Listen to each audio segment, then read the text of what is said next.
begin with Jitendra Bhargava. Let's forget for a moment that this was an act of an inebriated man. Let's just go by the FIR, Mr. Bhargava. The FIR says that this is a case of sexual assault. Now, Mr. Bhargava, I want to ask you a question. If you're an airline and you have witnessed via your crew an act of sexual depredation, would you cover it up?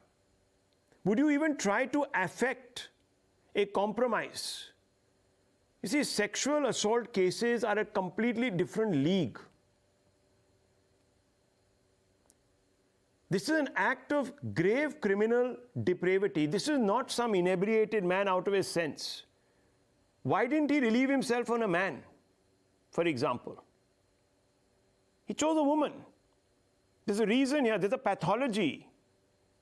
And as criminal lawyers, Swapnil Kothari will tell me what that pathology is. It's the same pathology as a person who violates another person.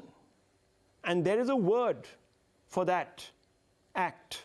Don't want to take that name. But Jitendra Bhargava ji, I want to ask you today, as a man who's seen it all, done it all, with Air India, do you think the airline today should at least sack?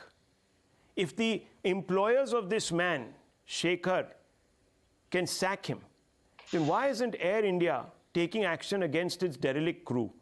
Would you have expected the crew that worked under you, sir, as Executive Director of Air India in the past to have behaved like this, to affect a compromise between a violator and a victim? You tell me.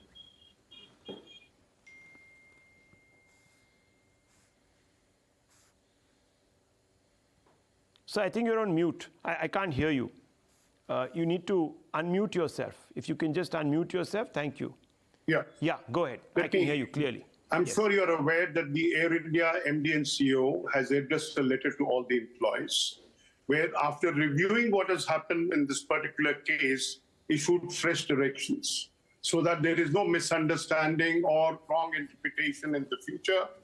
That once you find that the warring groups have arrived at a compromise, there is no need to take it further. He says it very categorically. You are no one to come to a conclusion. Go ahead, file a complaint, and let the law take its course. I think one positive development. The second aspect is one which people have been talking about, that was there an attempt to cover up, was there an attempt to defend somebody? I don't think that's there. Wherein again he has come about and told people that, look, we must try and work it out. And the reality is, which of course is not in public domain, but having been part of Air India earlier, I have interacted with a few people to get to the root of it before coming for a television debate.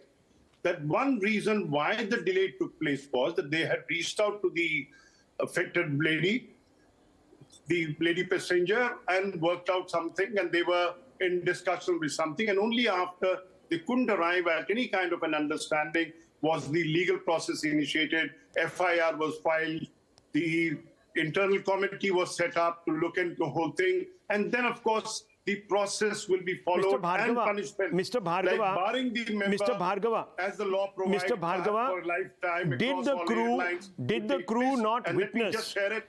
The one second second, hearing Mr. Bhargava, is scheduled for the 10th of January. Mr. Bhargava, one second. I don't know if you can hear me. Filed, and let's hope this is the last that we hear about it, and such a thing is never repeated. Okay. Now